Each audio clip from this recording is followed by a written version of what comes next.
जन्म में प्रेम से मिले। आज भगवान ने कुब्जा पर कृपा की।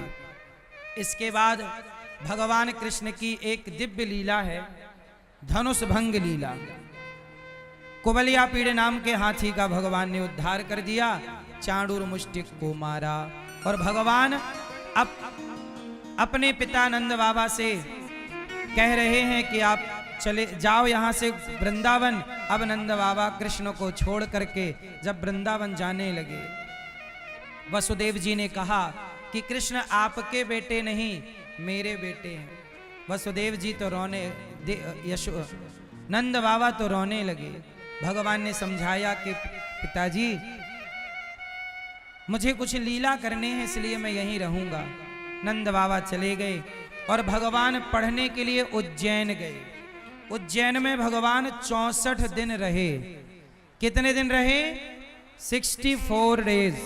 64 दिन में 64 कलाएं विद्याएं सीख कर भगवान कृष्ण की मित्रता सुदामा से वहीं हुई, उज्जैन में सांदीपनी गुरु जी के यहाँ पढ़ लिख कर भगवान आए। और जब भगवान आए तो भगवान ने गोपियों के लिए उद्धव जी को भेजा। हाँ, कहा घनश्याम ने उद्धव से वृंदावन जरा जाना, वहाँ की गोपियों को ज्ञान का कुछ तत्व समझाना। विरह की वेदना में वे सदा बेचैन रहती हैं, तड़प कर आह भरती हैं और रो रो कर ये कहती हैं। भगवान ने उद्धव जी से कहा कि जरा हमारी गोपियों को समझाओ, वो रोया ना करे। अच्छा ये बताओ, गोपियां भगवान से प्रेम करती हैं और प्रेम में भक्त क्या कर सकता है? अच्छा ये बताओ, आप लोग भगवान से प्रेम करते हो कि नहीं? कितने लोग भगवान से प्रेम करते हैं? करते हो? मैया बोलो हाँ कि ना। ये बताओ कि प्रेम कहते किसे हैं? किसे कहते हैं प्रेम? भगवान से प्रेम करते हो ना, तो बताओ किसे कहते हैं? गोपियां भगवान से प्रेम करती हैं और ऐसा प्रेम करती हैं कि भगवान के सिवा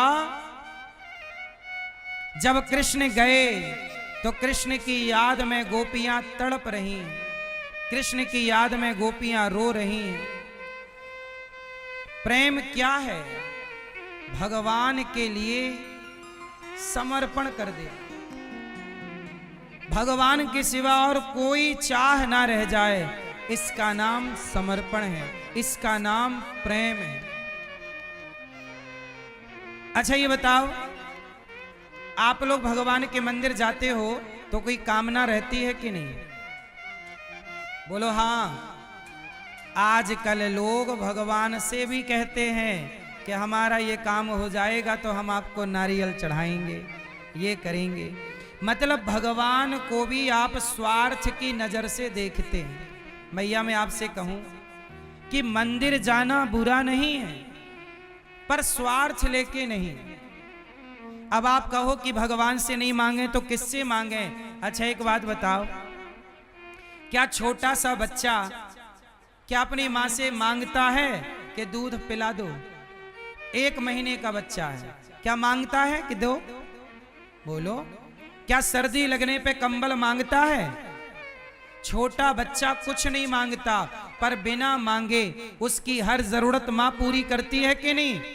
बोलो हाँ, जोर से। जब छोटे बच्चे की हर इच्छा उसकी माँ बिना मांगे पूरी करती है, तो एक बात बताओ, जब आप उस बच्चे की तरह भगवान की शरण में जाएंगे तो बिना मांगे भगवान आपकी इच्छा पूरी नहीं करेंगे? तुम्हें कहना नहीं पड़ेगा, भगवान समझ जाएंगे कि मेरे भक्त को क्या चाहिए। इसलिए भगवान के बन करके रहो बस। उद्धव जी आए गोपियों को समझाने उद्धव जी कह रहे हैं तुम रोया ना करो, ओ गोपियों तुम रोया ना करो। कृष्ण तो सब जगह हैं, भगवान तो सर्वत्र हैं।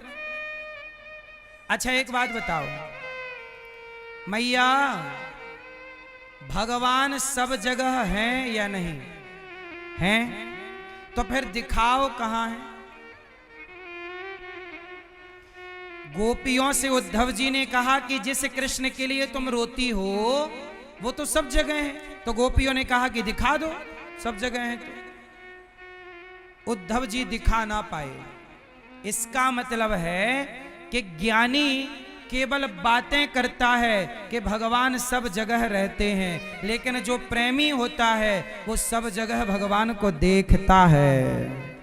तो ज्ञानी और प्रेमी में ये अंतर है।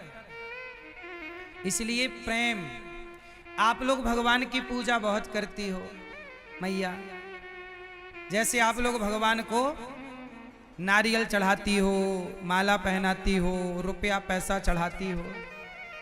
लेकिन आप लोग यदि पूजा कर रहे हैं और प्रेम नहीं कर रहे हैं तो क्या बिना प्रेम के पूजा स्वीकार होगी? आपका पति आपकी पूजा करे और प्रेम करे पड़ोसन से, चलेगा? आपके पांव पे नारियल तोड़े, चरणों में ले भाग्यवान, माला आपको पहनाए, पैसा आपको दे, पर प्यार करे पड़ोसन को, चलेगा? ऐसा चाहिए? आपका पति भले आपकी पूजा ना करे पर प्रेम आपसे करे। ऐसे भगवान कहते हैं कि मेरा भक्त भले मेरी पूजा ना करे पर मेरा भक्त केवल मेरे से प्रेम करे। वो प्रेम चाहते राम ही केवल, प्रेम प्यारा जान ले ये जो जान निहारा। भगवान आपसे कुछ नहीं चाहते। अच्छा भगवान आपसे क्या लेना चाहते हैं? क्या दे सकते हो आप भगवान को? इसलिए भगवान से सच्चा प्रेम जैसा गोपियां करती हैं वैसा आप करिए बस, और भगवान को आप कुछ मत दीजिए। प्रेम गोपियों की तरह। उद्धव जी ज्ञानी हैं, गोपियां प्रेमी हैं। अच्छा ज्ञान और प्रेम अलग अलग है। ज्ञान मतलब बंदर का बच्चा और प्रेम मतलब बिल्ली का बच्चा। बंदर का बच्चा अपनी मां को पकड़ता है, बंदरिया बच्चे को नहीं पकड़ती जब इस पेड़ से उस पेड़ पर छलांग मारती है तो। लेकिन बिल्ली का बच्चा अपनी मां को नहीं पकड़ता, बिल्ली बच्चे को पकड़ती है। एक जगह बच्चे ने मां को पकड़ा है। बंदर में क्या है? बच्चा मां को पकड़ता है और बिल्ली में मां बच्चे को पकड़ती है। बताओ कौन सा बच्चा सुरक्षित है? बंदर का के बिल्ली का?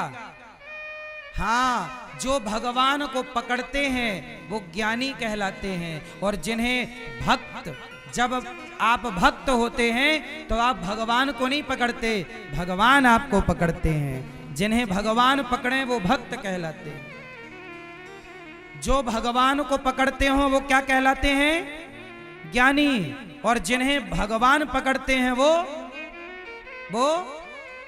भक्त कहलाते हैं। इसलिए कहता हूं कि भक्त श्रेष्ठ है, भक्त सबसे श्रेष्ठ है। इसलिए आपको भगवान की भक्ति करनी चाहिए और भगवान के भरोसे रहना चाहिए। किसी का घर नहीं बिगाड़ना चाहिए। जैसे आजकल हम समाज में देखते हैं कुछ स्त्रियां किसी के पति को फंसा लेती हैं, कुछ पुरुष किसी की स्त्री के चक्कर में पड़ के घर बिगाड़ देते हैं। एक बार क्या हुआ कि एक गांव में एक वैश्या रहने लग गई। तो गांव वालों ने कहा एक साधु जी से कि साधु जी, ये वैश्या हमारे गांव के लोगों को बिगाड़ रही है, कुछ उपाय करो। संत जी ने कहा मैं करता हूं। संत जी गए और उस वैश्या की कुटिया के आगे संत जी ने अपनी कुटिया बनाई और रहने लग गए। कीर्तन करें, भजन करें। अब वो वैश्या डिस्टर्ब होने लग गई कि जो ग्राहक वैश्या के घर जाते अब वो संत के पास जाने लग गए और वो सुधरने लग गए। वैश्या को बड़ी दिक्कत हुई। तो वैश्या ने बाबा जी के घर पे आग लगवा दी। अपने यार से कहा कि जाओ बाबा की कुटिया जला दो। जब कुटिया जलाने के लिए वैश्या के यार आगे चले और आग लगाई, तो जब आग जलने लगी तो ईश्वर का न्याय देखो कि जब आग जलने लगी तो भगवान ने हवा चला दी जरा सी, और हवा चली तो आग उड़ उड़ के वैश्या के घर पर भी जाने लगी। तो वैश्या ने दौड़ के कहा, उसका भी घर जलने लगा। बाबा जी से कहा, बाबा आपने मेरा घर जला दिया। साधु ने कहा, देवी मैंने तेरा घर नहीं जलाया। तो किसने जलाया? बोले तेरे यार ने मेरा घर जलाया, तो मेरे यार ने तेरा घर जला दिया। इसलिए याद रखना मेरी मां, किसी का घर बिगाड़ना नहीं है। आजकल कुछ स्त्रियां किसी स्त्री का घर बिगाड़ देती है कि नहीं? स्त्रियां ही स्त्रियों का घर बिगाड़ देती हैं।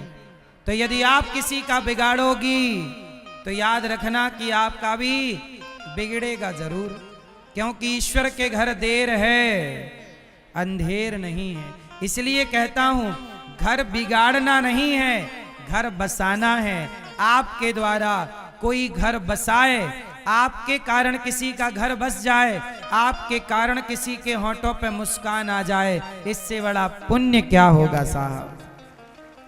एक बात बताऊं, सुखी रहने का मंत्र, सुखी रहने का मंत्र है कि 100 रुपए कमाओ, 500 रुपए कमाओ, 1000 रुपए कमाओ, जितना भी कमाओ उस कमाई का 2 रुपए निकाल कर, अपनी कमाई से 2 रुपए निकाल कर किसी भूखे को रोटी देते रहना। यदि आप किसी भूखे को रोटी दोगे तो वो रोटी खा के तुम्हें क्या देगा? क्या देगा? दुआ। जब तुम किसी को रोटी दोगे तो सामने वाला तुम्हें, और जहां दुआओं को आपने प्राप्त करना शुरू कर दिया, उसी दिन से आपके जीवन का सारा दुख समाप्त होने लग जाएगा। इसलिए कमाई करो, पर किसी भूखे को रोटी देने का प्रयास करो, किसी का पेट भरने का प्रयास करो। जैसे आप लोग गौरी गोपाल आश्रम में जो संत लोग आते हैं, उनके लिए आपने भोजन का सहयोग किया, किसी ने संतों को रोटी दी, किसी ने कहा कि हमारी तरफ से नमक इनकी दाल सब्जी में डलवाना, तो आप सब सहयोग करते हैं, इन संतों के बारे में सोचते हैं, तो आपको दुआएं मिलती हैं, आशीर्वाद मिलता है, और इसी से आपके घर की जितनी भी परेशानियां हैं, जितना भी दुख है, कहते हैं ना, दवाओं का असर जहां नहीं होता वहां दुआओं का असर होता है। इसलिए थोड़ा दुआएं भी कमाइएगा। एक जंगल था, उस जंगल में आग लग गई, सारे पशु पक्षी भाग गए, लेकिन चिड़िया थी एक छोटी सी, वो चिड़िया पानी चोंच में भरती और जंगल की आग में डालती, जंगल की आग बुझाती। एक कौआ वहां से निकला, कौआ बोला, चिड़िया क्या कर रही हो? चिड़िया बोली, भैया जंगल की आग बुझा रही हूं। कौआ हंसा, पागल चिड़िया, क्या तू जंगल की आग बुझा पाएगी? चिड़िया बोली, पता है कि मैं जंगल की आग नहीं बुझा पाऊंगी, तो फिर क्यों प्रयास करती है? चिड़िया बोली कि मैं जंगल की आग नहीं बुझा पाऊंगी, लेकिन बताओ, जिस जंगल ने दाना पानी रहने की जगह दी, क्या उसे जलता हुआ छोड़ के चली जाऊं? क्या ये धर्म है? मैं नहीं बुझा पाऊंगी, पर जब इस जंगल का इतिहास लिखा जाएगा तो मेरा नाम आग लगाने वालों में नहीं, आग बुझाने वालों में लिखा जाएगा। बस मेरी माँ, आप लोग भी कुछ ऐसा कर जाना कि आपका नाम भी इतिहास के पन्नों में लिखा जाए कि आपने ये शुभ काम किया था। आप लोग जैसे गौरी गोपाल आश्रम में सेवा चल रही है, मेरा आपसे निवेदन था, एक दिन मैंने बोला था कि मैं एक विद्यालय बनाऊंगा, कक्षा 1 से लेके 12वीं तक, CBSE बोर्ड, जहां बच्चे शिक्षा भी पाएंगे और संस्कार भी पाएंगे। एक विद्यालय में बनाना चाहता हूं, अभी काम चालू होने वाला है, इसी फरवरी के आखिरी में भूमि पूजन होगा, नींव रखी जाएगी। मैं चाहता हूं कि उस विद्यालय के निर्माण में कुछ ईंट आपके सहयोग से रखी जाएं, ताकि वो विद्यालय जब समाज को शिक्षा देगा तो आपका भी नाम रहेगा कि आपने भी इसके निर्माण में कुछ सहयोग किया है।